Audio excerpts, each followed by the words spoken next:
In a recent White House statement, Caroline Leavitt, the White House press secretary, vehemently denied accusations that President Donald Trump has shown bias toward Russia in his approach to ending the war in Ukraine. The criticism, which notably comes from within the Republican Party, suggests that Trump's stance on Ukraine and his ongoing negotiations with Russia might be skewed in Russia's favor.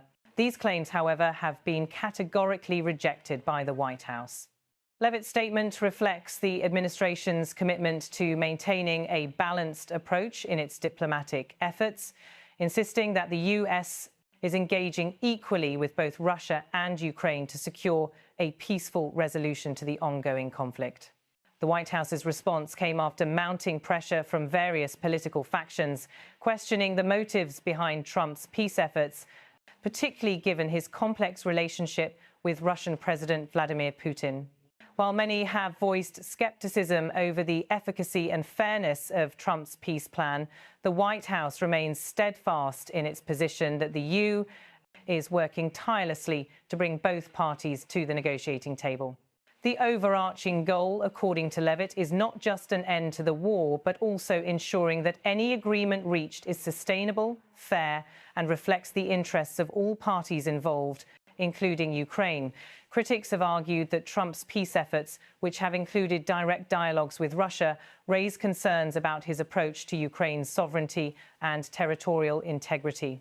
They fear that by engaging so closely with Russia, Trump might inadvertently pressure Ukraine into compromising on key issues like Crimea or the Donbas region, areas currently controlled by Russian-backed separatists.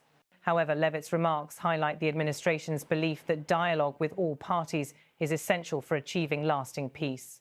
She emphasized that the United States has been consistently clear in its support for Ukraine, both diplomatically and militarily, and that President Trump has repeatedly made it clear that Ukraine's future must be determined by the Ukrainian people. While these remarks from the White House aim to reassure critics and the public, they also underscore the delicate balancing act that President Trump and his administration face in navigating the international geopolitical landscape. The war in Ukraine has created a significant rift between the West and Russia, with NATO allies particularly concerned about the long-term implications of Russia's territorial ambitions. At the same time, Trump's unconventional approach to diplomacy has raised eyebrows, particularly as he seeks to negotiate a settlement with a regime that has been increasingly isolated from the global community. In addition to the criticism from within his own party, Trump's efforts have also sparked debate among European allies. While many European leaders have supported Ukraine's right to self-defense, some have expressed concerns over the speed and terms of any potential peace agreement. These European concerns centre on the fear that Russia may seek to impose terms that would undermine Ukraine's sovereignty, particularly in exchange for a ceasefire.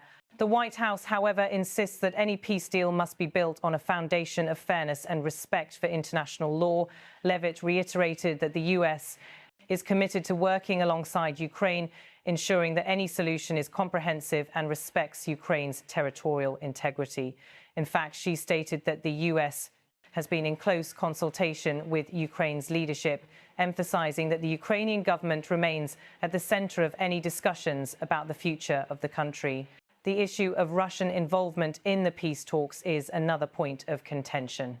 Critics argue that allowing Russia to have a significant say in the negotiations could weaken Ukraine's position, particularly when it comes to the fate of regions like Crimea, which was annexed by Russia in 2014. For many Ukrainians, the loss of Crimea remains a deeply emotional and politically sensitive issue, and any peace agreement that does not address this annexation could be seen as a betrayal.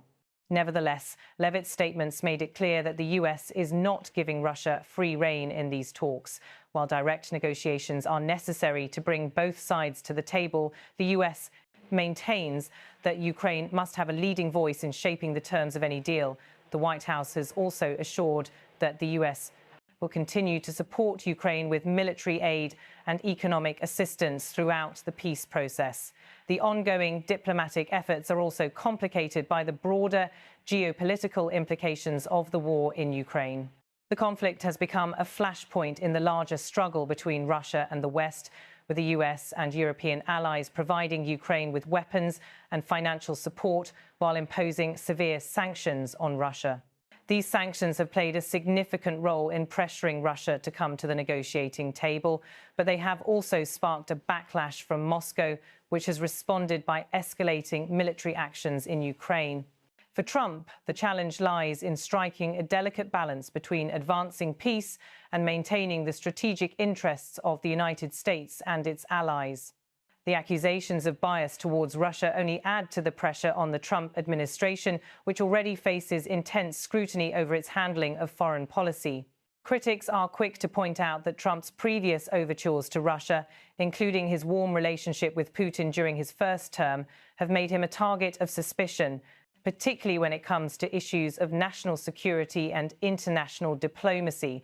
Despite these challenges, the White House's firm stance on the importance of equal engagement with both sides underscores the administration's commitment to achieving a lasting peace. Leavitt's comments reflect the broader diplomatic strategy that seeks to ensure that the US plays a central role in shaping the outcome of the conflict, while also balancing the interests of its European allies and maintaining a strong relationship with Ukraine. As the conflict drags on, there are growing concerns about the toll it is taking on both Ukraine and Russia. The war has already claimed tens of thousands of lives and displaced millions of people, and there are fears that without a negotiated settlement, the humanitarian crisis could worsen. The economic impact of the war is also being felt globally, particularly in the energy sector, where Russian oil and gas exports have been severely restricted due to sanctions. These restrictions have led to soaring energy prices, contributing to inflation and economic instability in many countries. Given the complexities of the situation, President Trump's push for a peace deal is both a bold and risky move. While some see it as a necessary step towards ending the war, others are concerned that it could lead to compromises that undermine Ukraine's sovereignty or embolden Russia's expansionist ambitions.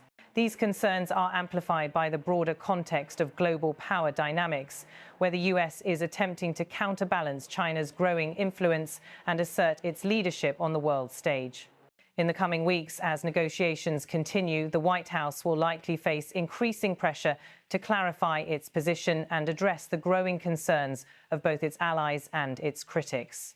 The outcome of these talks could have profound implications not just for Ukraine, but for the broader international order, as well as for President Trump's legacy as a leader on the world stage. The road to peace in Ukraine remains uncertain, but as the White House continues to engage in delicate diplomacy, the stakes for both the United States and its allies have never been higher. The world will be watching closely to see how these negotiations unfold and whether a breakthrough can be achieved that brings an end to one of the most devastating conflicts of the 21st century. For now, however, the White House insists that its approach remains one of fairness, balanced diplomacy, and a steadfast commitment to Ukraine's sovereignty. Whether this approach will be enough to achieve lasting peace is a question that will continue to be debated in the coming months.